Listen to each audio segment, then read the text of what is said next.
All right, let's do some buy lows, sell high. Heath, you want to kick it off with some buy lows or one or however many you want? I'll give you one just to start, and I'll read a tweet that I just received.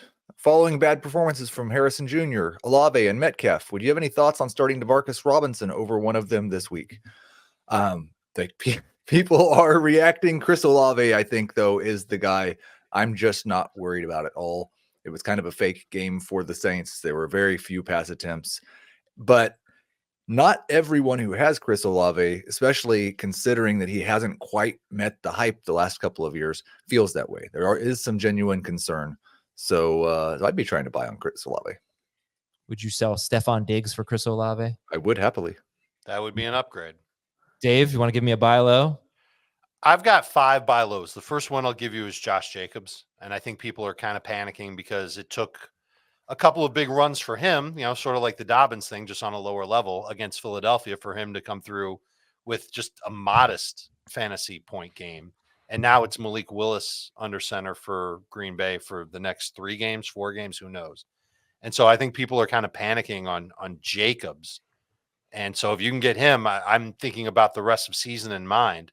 I think eventually that offensive line will get right.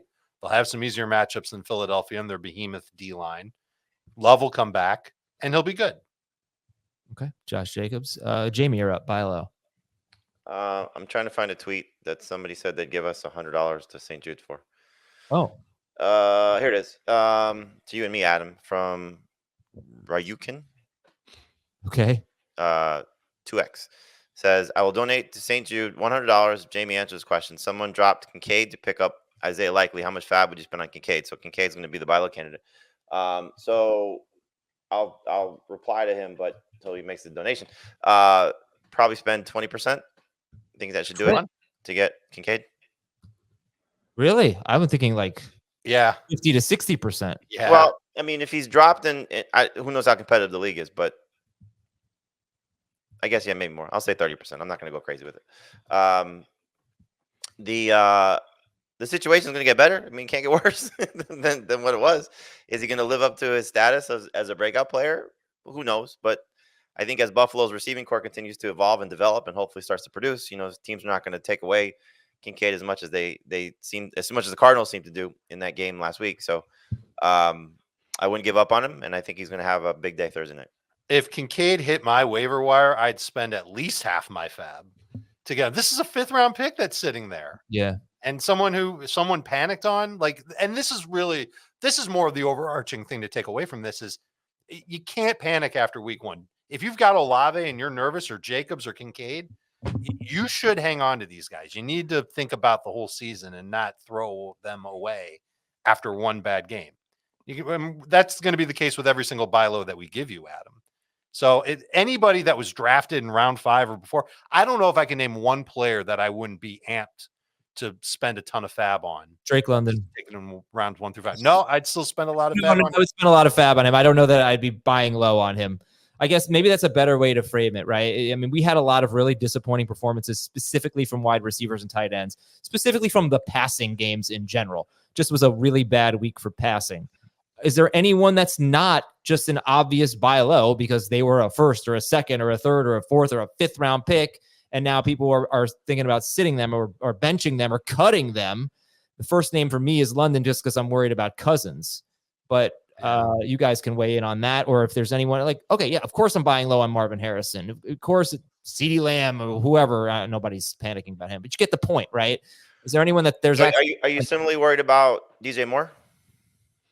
Well, London went 2 rounds ahead of DJ Moore. No, I'm not really. I didn't draft any DJ Moore, but I think I'm actually encouraged a little bit by DJ Moore now that Odunze's out.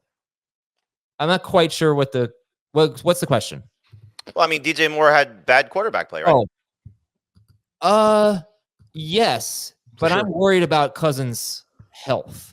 Like the fact that he's played 1 snap under center is a red flag, I think. Now, Raheem Morris can deny that all he wants, but that's weird. So I personally am concerned about that passing game quite a bit. Are you worried about Calvin Ridley? I would be if Hopkins weren't, playing on a torn MCL. But yes, I I also think, Jamie, that for me, London should have more trade value because he There's went. definitely more expectations for London, no Right. doubt about it. But they're similar situations if we're going to say quarterback play is the concern. Amari Cooper, same thing. Yeah, I guess like I don't know if this comes up with Kincaid also. Like adding him off the waiver wire is a no-brainer, and I think 20 to 30% is great. Does it matter at all if it's someone we were drafting in the first 5 rounds strictly based on hope? If they'd never done anything to justify that. So Marvin Harrison would fit into this conversation. Yeah, right. No, so lots of guys would. Yeah, sure. But does it matter at all if they have ever produced at that level before, or if we were just doing it based on what we projected or thought was going to happen and be different this year? I think the only way I would say no to that is if I had conviction on said player not being good. And if that were the case, then why was he ranked as a round 5 pick anyway, or round 5 or earlier pick anyway? Like if we were to start blasting Drake London now and say, oh, he's no good, forget about it. Like it's a disservice. I can't say that one bad game spells the end of both Cousins and London. It was a bad game against an amazing pass rush, and Cousins definitely did not look like himself. That was especially problematic for me. But I would expect that the Falcons can fix this, and they'll be able to fix it against easier opponents, and Drake London will benefit. So you would still buy low on London? I would buy if any player from the first 5 rounds of ADP showed up on my waiver wire, I would come after them. Yes. No, That's not what we're doing here, though. If we did the Stephon Diggs test, a guy who was like a late round 5 pick and just came off a 2-touchdown game, you said we'd turn. I'm sorry, you said we turned Diggs into Olave. Would you do it for London? Yeah.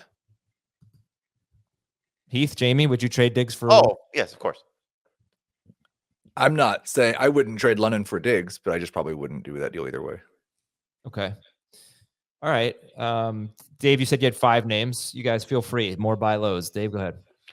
Chase Brown is another one who barely got the ball, but when he did get it, I thought he accelerated well. He showed good balance on a couple of his plays.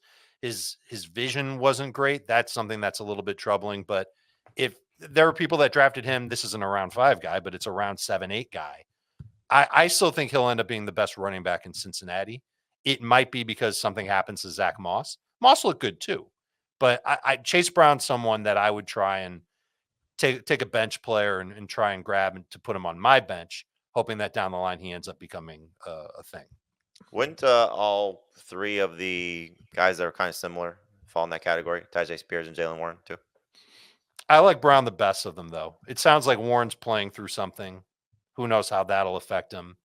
And I know what the Titans are saying about. Well, you know what Warren's playing through. What?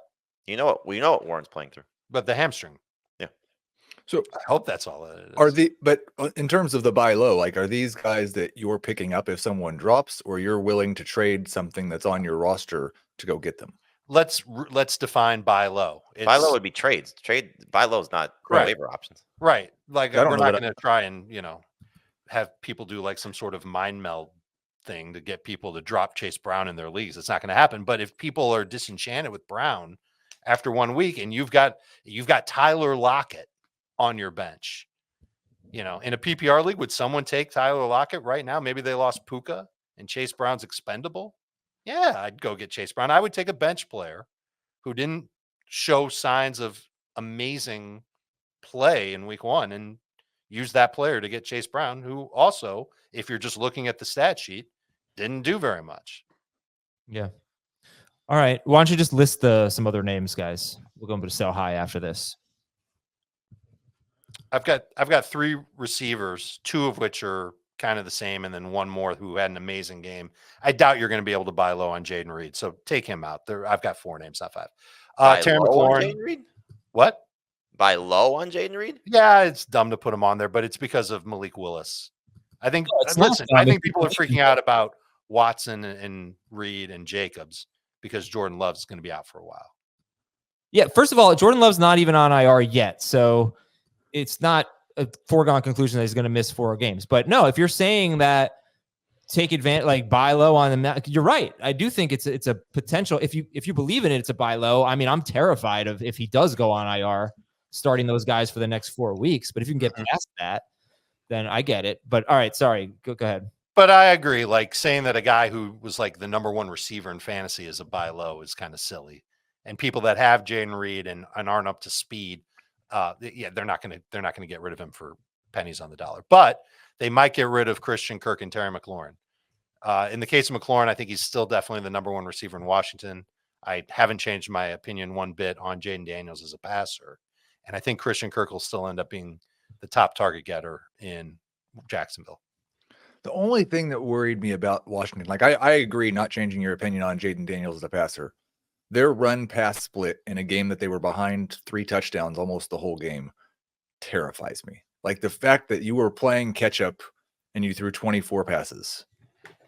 That's because he was running a lot, though, right? I mean, so you got to hope that he starts throwing. But it is. I don't think he's going to stop. I don't want him to stop running. I don't think he's going to. Yeah, it's exactly right. It's exactly what you feared. McLaurin could have had a 70-yard touchdown. Yep. But again, he only had four targets, right? So we'll see. I think he usually crushes the Giants, and this you got to ring alarm bells if he doesn't do it against the Giants in week 2. I'd say 33 dropbacks for the Commanders with only 24 passes. So that gives you an idea of how many pass plays they called.